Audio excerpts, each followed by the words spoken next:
Hello friends, anatomy की class में आपका स्वागत है। आज मैं एनाटॉमी का जो अपना ह्यूमन डाइजेस्टिव सिस्टम जो टॉपिक चल रहा है उसका नेक्स्ट टॉपिक लेके आया हूँ। प्रीवियस क्लास में अपन ने ह्यूमन डाइजेस्टिव सिस्टम के इंट्रोडक्शन के बारे में पढ़ा था। अपन ने पढ़ा था डाइजेशन के बारे में और डाइजेस्टिव सिस्टम में जो भी एक्टिविटीज होती है उसके बारे में अपन ने पढ़ा था। आज अपन पढ़ेंगे जो एलिमेंट्री कैनाल है उसकी एनाटॉमी के बारे में। तो देखिए, एलिमेंट्री कैनाल सबसे पहले अपन ये समझते हैं कि जो एलिमेंट्री कैनाल या जिसको अपन गैस्ट्रो इंटेस्टाइनल ट्रैक्ट के नाम से भी जान सकते हैं।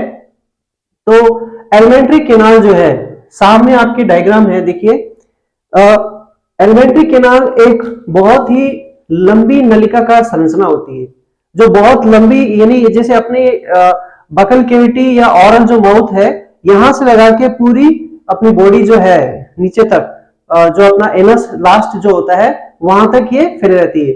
यानी एलिमेंट्री कैनाल माउथ से लगा के, या अपन जिसको बोल सकते हैं बकल कैविटी से एनस तक इसका फैलाव रहता है।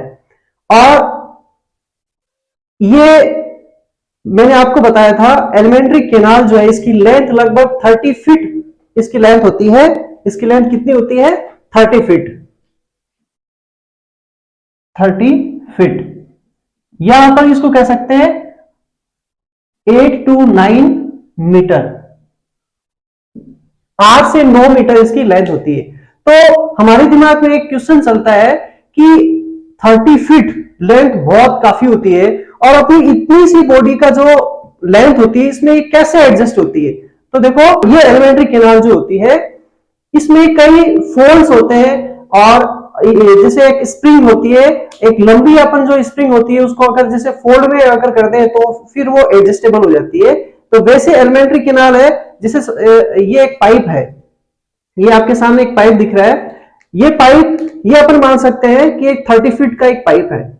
इस 30 फीट के पाइप को अब हमारी बॉडी में एडजस्ट करना है तो इसको फोल्ड, कई ऐसे फोल्ड आते हैं। जैसे डायग्राम में देखिए, यहां से माउथ से स्टार्ट हो रहा है, तो ये देखिए इधर माउथ से स्टार्ट हो रहा है, इसके बाद में एसोफेगस आ गया, ये एक फोल्ड, एक लंबी नलिकाकार, यहां पे ये देखो एक फैलाव आ रहा है, एक उभार आ रहा है एक बहुत बड़ा। इसके बाद में एक छोटी नलिकाकार और ये एक नलिकाकार संरचना बन रही है। तो अपन ये कह सकते हैं कि एक लंबी नलिकाकार संरचना है जो लगभग 30 फीट या 8 से 9 मीटर इसकी लेंथ होती है। अब इसकी एनाटॉमी अगर अपन देखें, आहार नाल जो है, आहार नाल के मुख्य भाग कौन से हो गए? इस डायग्राम में आपको दिख रहे हैं। देखिए, एनाटॉमी में सबसे बड़ी चीज होती है डायग्राम। आपके दिमाग में पूरा डायग्राम सेट होना चाहिए, तभी आपको सारी चीजें क्लियर होगी। तो इस माउथ से लगा के और लास्ट में ये जो पार्ट है जिसको अपन एनस बोलते हैं, यहां तक इसका फैलाव रहता है।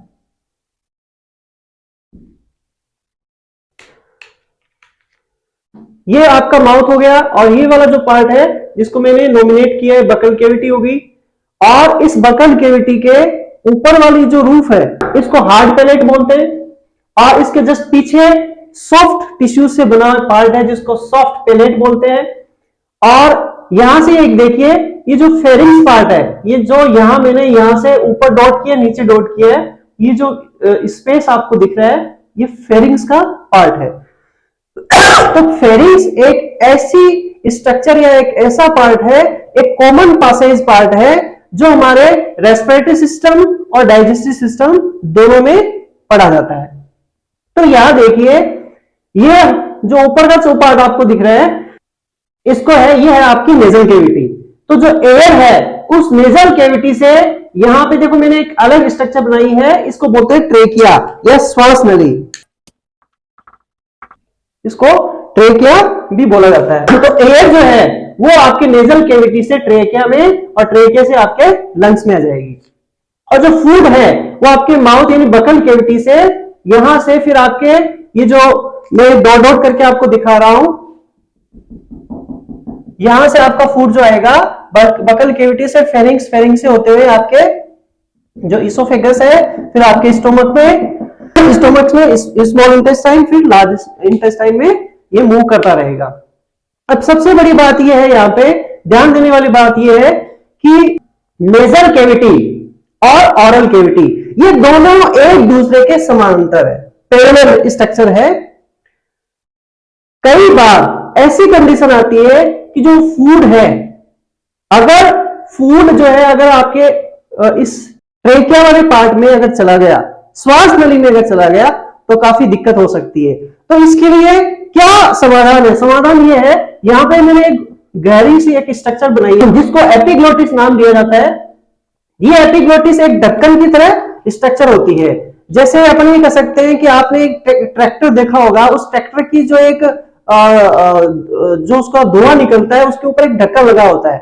जैसे वो धुआं बाहर निकलता है तो ढक्कन खुल जाता है और नॉर्मली वो ढक्कन लगा रहता है। तो यही चीज है यहां पे, जब अपन फूड इंटेक करते हैं तो ये ढक्कन किस तरफ आ जाएगा, किस तरफ, आपकी जो श्वास नली इसके ऊपर लग के आ जाएगा, जिससे क्या होगा, फूड आसानी से कहां आएगा, ये फूड जो है वो आसानी से आपके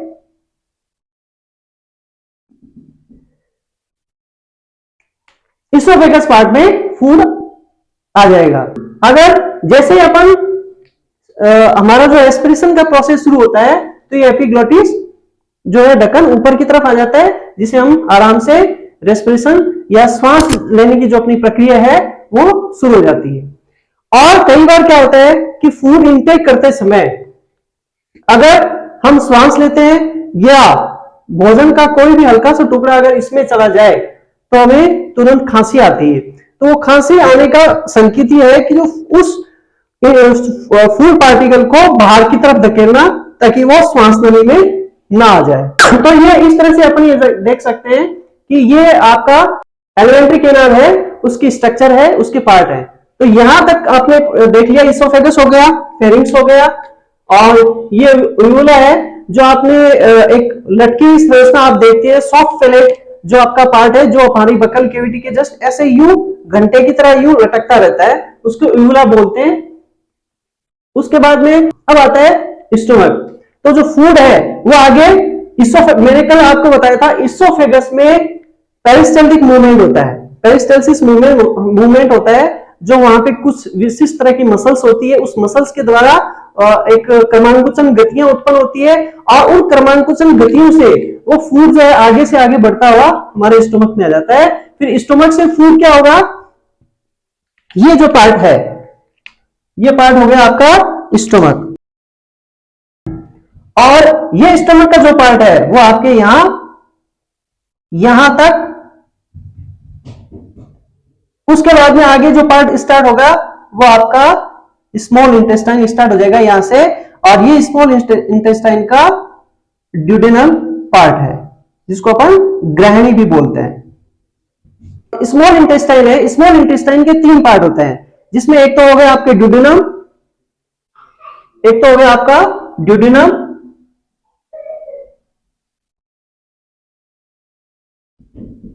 दूसरा हो गया जेजुनम, और तीसरा हो गया इलियम। ये 3 पार्ट जो है वो हमारे स्मॉल इंटेस्टाइन के हो गए।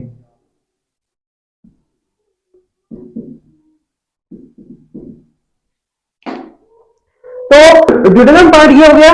उसके बाद में जेजुनम जो पार्ट है ये आपका जेजुनम पार्ट हो गया, और ये आपका जो सबसे लास्ट इलियम पार्ट है,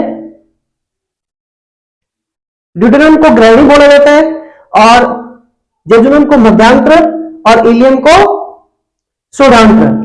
तो मैं यहां पे ब्रैकेट में कोष्टक में लिख रहा हूं शोधांत्र और मध्यांत्र। देखो इलियम शोधांत्र, शोधांत्र यानी शोषित होना, यानी एब्जॉर्ब होना। यहां जो फूड डाइजेस्ट हो जाएगा वो डाइजेस्ट फूड यहां से एब्जॉर्ब हो जाएगा इलियम पार्ट से। उसके बाद में यहां देखिए, ये इलियम पार्ट यहां, यानी ये स्मॉल इंटेस्टाइन का पार्ट यहां से लार्ज इंटेस्टाइन शुरू हो रहा है। अब सबसे ध्यान देने वाली बात है कि स्मॉल इंटेस्टाइन में सबसे बड़ा पॉइंट हमारे यहाँ पे क्वेश्चन बनता है कि फूड का कंप्लीट डाइजेशन क्या होता है। फूड का कंप्लीट डाइजेशन एलिमेंट्री कैनाल यानी आहार नाल के स्मॉल इंटेस्टाइन में फूड का कंप्लीट डाइजेशन होता है, लेकिन स्मॉल इंटेस्टाइन के कौन से पार्ट में, ड्यूडेनम या ग्रहणी वाले पार्ट में फूड का कंप्लीट डाइजेशन होता है। अब जब फूड कंप्लीट डाइजेस्ट हो जाएगा और वही फूड है डाइजेस्ट होने के बाद में स्मॉल इंटेस्टाइन से एब्जॉर्ब होगा। अब अगर फूड पूरी तरह से डाइजेस्ट नहीं हो पाया है या जो वेस्ट मटेरियल है, अनडाइजेस्टेड मटेरियल है फूड के, वो हमारे लार्ज इंटेस्टाइन में आएंगे और लार्ज इंटेस्टाइन में ये फूड पार्टिकल है वो मूवमेंट करता हुआ कहां आएगा, ये जो पार्ट है वो हमारे रेक्टम या मलाशय, ये जो पार्ट है पूरा इसको अपन बोलते हैं रेक्टम। तो लार्ज इंटेस्टाइन जो है, लार्ज इंटेस्टाइन के अंदर देखो कौन कौन से भाग हो गए, एक तो हो गया आपका कोलोन, तो मैं यहां पे लिख रहा हूं, एक तो हो गया आपका कोलोन, दूसरा जो पार्ट है वो पार्ट है आपका सिक्कम, तीसरा जो लार्ज इंटेस्टाइन का जो पार्ट है वो हो गया आपका, सॉरी, लार्ज इंटेस्टाइन के जो पार्ट है वो सबसे पहला जो पार्ट हो गया वो हो गया आपका सिक्कम। ये जो पार्ट यहां पे नॉमिनेट कर रहे हैं इसको बोलते हैं सिक्कम, या हिंदी में इसको बोलते हैं अंधनाल, सिक्कम यानी अंधनाल। और जो दूसरा पार्ट है उसको बोलते हैं कोलोन। अब कोलोन के अंदर देखिए, ये तो हो गया असेंडिंग कोलोन, ये हो गया ट्रांसवर्स कोलोन और ये हो गया डिसेंडिंग कोलोन। तो तीन तरह की कोलोन होंगे, असेंडिंग, डिसेंडिंग, ट्रांसवर्स और डिसेंडिंग कोलोन। उसके बाद में थर्ड जो पार्ट है वो हो गया आपका रेक्टम, जिसको अपन मलाशय बोलते हैं।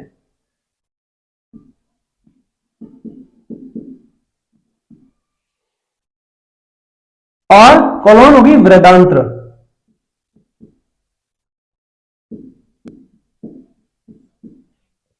सबसे बड़ा पार्ट हो गया इसलिए वृदांत्र हो गया। इस तरह से लार्ज इंटेस्टाइन के तीन पार्ट हो गए, सिकम यहां से स्टार्ट होता है, उसके बाद में ये कोलोन वाला पार्ट जो आपके असेंडिंग, ट्रांसवर्स और डिसेंडिंग, उसके बाद में रेक्टम पार्ट आ गया। तो इस तरह से अनडाइजेस्टेड मटेरियल जो है वो आपके लार्ज इंटेस्टाइन के रेक्टम पार्ट से बाहर निकल जाता है। तो ये एक नॉर्मल जो वे अपन कह सकते हैं एलिमेंट्री कैनाल का व्यू है जो हमें इस तरह से समझना है। अब सबसे बड़ी बात जो है वो ये आती है कि माउथ से जो फूड इनटेक करते हैं वो मूवमेंट करते करते, यानी इस पूरी नली में उस फूड को कंप्लीट डाइजेशन में कितना टाइम लगता है, फूड कैसे मूवमेंट करता है, तो इसमें काफी टाइम लगता है। तो इसलिए फूड जो है डाइजेशन में लगभग 6 से 8 घंटे का टाइम लगता है फूड को डाइजेस्ट होने में, और इस तरह से वो पूरा उस फूड का डाइजेशन हो जाता है। तो अब अपना जो नेक्स्ट जो टॉपिक है वो अपन बात करते हैं, जो एलिमेंट्री कैनाल है उसकी इंटरनल या माइक्रोस्कोपिक स्ट्रक्चर है, वो बहुत ही इंपॉर्टेंट है, इसमें से बहुत सारे क्वेश्चन निकल के आते हैं, उसके बारे में पढ़ेंगे। तो अपना जो नेक्स्ट टॉपिक है माइक्रोस्कोपिक स्ट्रक्चर या internal structure of alimentary canal.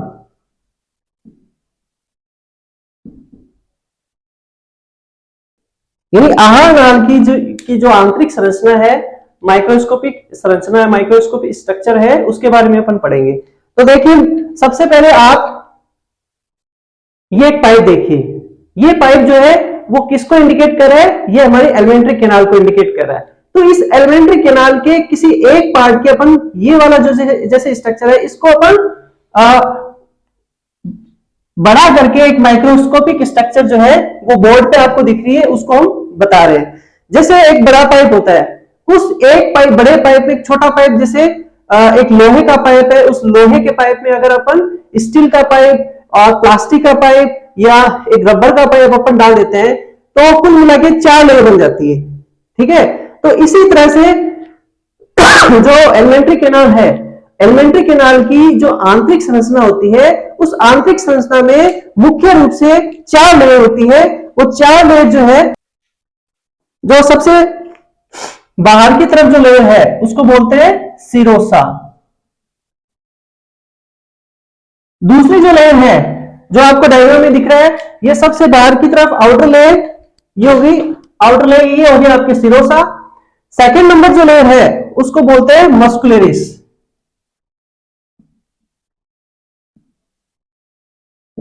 ये होगी आपकी मस्कुलरिस।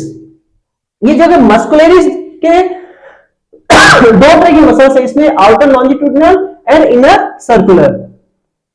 उसके बाद में आता है थर्ड जो पार्ट है वो है आपका सब म्यूकोसा, यानी मस्कुलरिस से जस्ट अंदर की तरफ की जो लेयर है वो हो गया आपके सब म्यूकोसा।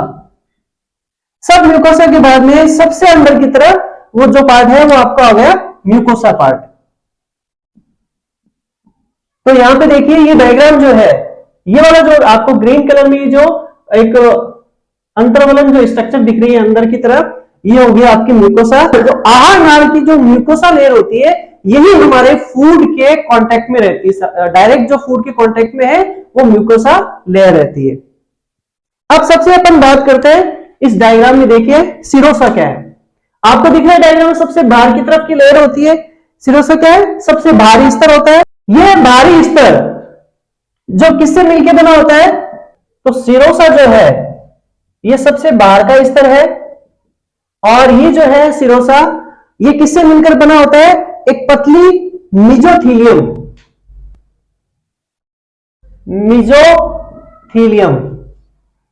इस मिजोथीलियम से निर्मित,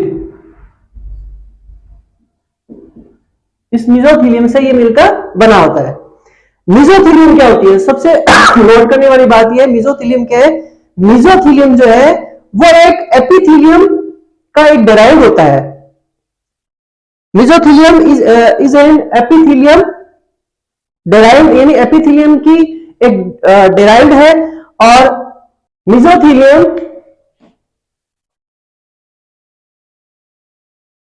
इज एन एपिथीलियम डेराइव्ड।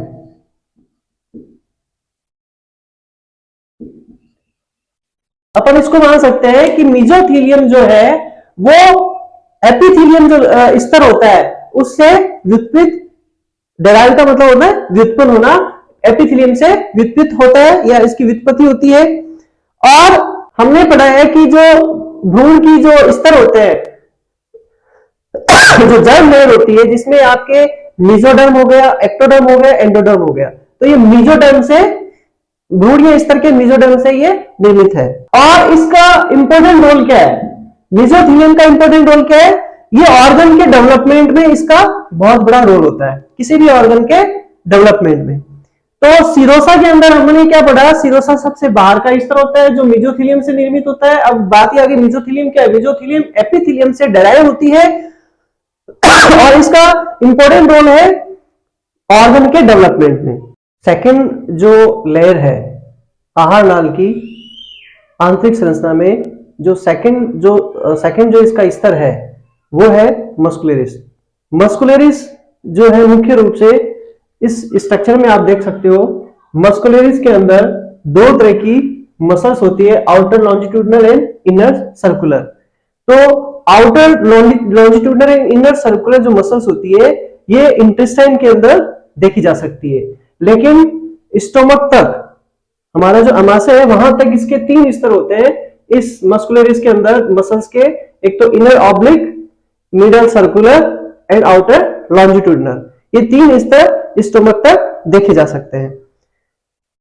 इन सभी मसल्स का जो ये मसल्स क्या है, इन मसल्स में एक खासियत बात यह है कि इसमें कॉन्ट्रैक्शन और डायलेशन होता है, कॉन्ट्रैक्शन एंड डायलेशन होता है। उसकी वजह से जो एक मूवमेंट धीरे धीरे जनरेट होता है जिसको अपन क्रमानुकुचन गति या पेरिस्टालसिस मूवमेंट कह सकते हैं, जिससे क्या होता है कि जैसे इंटेस्टाइन कह सकते हैं या स्टोमक कह सकते हैं, इन दोनों ऑर्गन के अंदर जो भी फूड इन ऑर्गन से पास होगा तो वो आराम से मूवमेंट कर सकता है। जैसे स्टोमक के अंदर अगर जो फूड पार्टिकल अगर आ रहा है डाइजेस्ट होने के लिए, तो वहां पे जो गैस्ट्रिक जूस होगा उस मूवमेंट से वो आराम से मिक्स हो सकता है और उसका आसानी से डाइजेशन हो सकता है। तो ये है, सेकेंड है मस्कुलरिस। नेक्स्ट जो है वो है अंदर की तरफ, तीसरा जो स्तर है वो है सब म्यूकोसा। तो तीसरा स्तर सब म्यूकोसा। देखो सब म्यूकोसा जो स्तर होता है इसके अंदर कुछ विशिष्ट संरचनाएं होती है, जिसके अपन कह सकते हैं कि एक तो आपकी ब्लड, एक आपके लिम्फ, ब्लड और लिम्फ, इसके अलावा न्यूरॉन,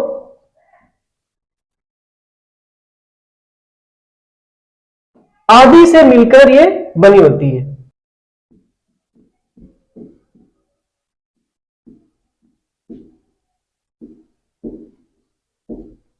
तो सब म्यूकोसा जो स्तर होता है उसमें ब्लड, लिम्फ, न्यूरॉन ये आदि इसमें पाए जाते हैं और इससे ये मिलकर बनी होती है। अब इसमें सबसे पहले अपन ये बात करते हैं कि जो अपन जैसे कल पढ़ा था,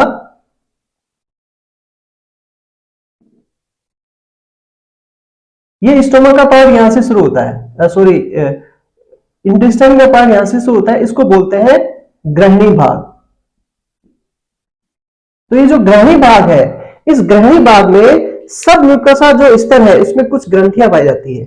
ग्रहणी के सब म्यूकोसा स्तर में यहां पे कुछ ग्लैंड्स पाई जाती है, ठीक है, ये कुछ ग्लैंड्स पाई जाती है। जैसे उस ग्लैंड का नाम है ब्रोनर ग्लैंड, ब्रोनर ग्लैंड ग्रहणी भाग में।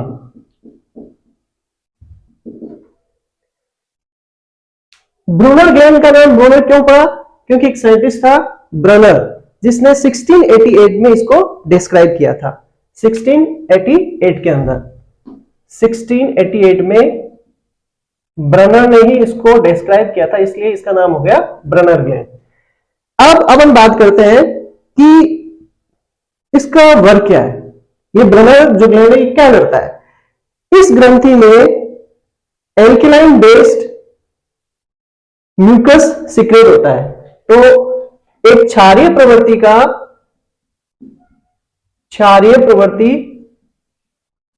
का म्यूकस, जिसको अपन श्लेष्मा बोलते हैं, स्रावित।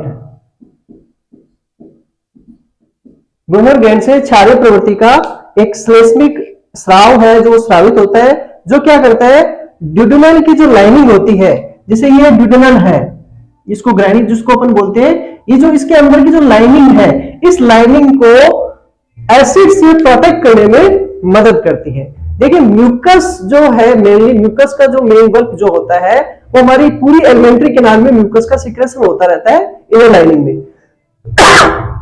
तो ये म्यूकस क्या करता है, म्यूकस जो है इनर लाइनिंग जो होती है एलिमेंट्री कैनाल की, उस इनर लाइनिंग को प्रोटेक्शन प्रोवाइड करता है। तो ये हो गया आपका तीसरा स्तर सब म्यूकोसा। अब अपन नेक्स्ट जो स्तर है वो है म्यूकोस। नेक्स्ट जो स्तर है वो है म्यूकोसा। जो सबसे अंदर की तरफ आपको दिख रहा है, म्यूकोसा जो स्तर होता है, ये हमारे एलिमेंट्री कैनाल के अंदर सबसे भीतर या अंदर की तरफ पाया जाने वाला एक स्तर है, जो हमारे फूड के डायरेक्ट कांटेक्ट में रहता है। इनर पार्ट के अंदर है, इसलिए फूड जो है इसके सीधे संपर्क में रहेगा। तो अपन ये कह सकते हैं फूड का डायरेक्ट कांटेक्ट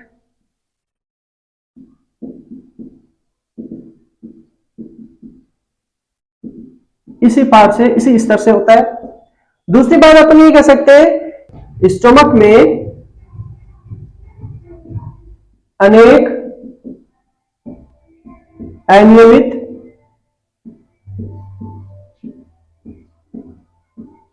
वलय, जिसको अपन फोल्ड बोल सकते हैं,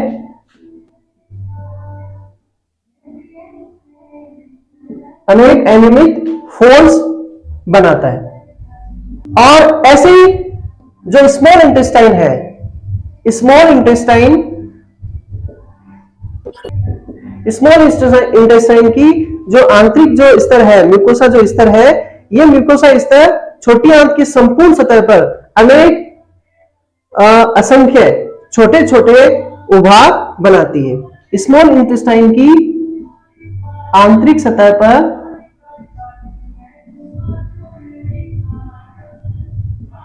अनेक छोटे छोटे उभार, अनेक छोटे छोटे जो उभार है जिसको अपन प्रवर्त बोल सकते हैं, उसका निर्माण करती है, उभार बनाती है। ठीक है, जिसे अपन क्या कहते हैं, जिसे विल्लई या रसांकुर के नाम से इसको जाना जाता है। अब ये जो विल्लई है, इस विल्लई के अंदर भी अनेक सूक्ष्म छोटे छोटे फोल्ड या अपन ये कह सकते हैं विलय पाए जाते हैं, जिसे क्या कहते हैं, जिसे माइक्रोविल्लई कहा जाता है। अब ये जो विल्लई और माइक्रोविल्लई है, ये दोनों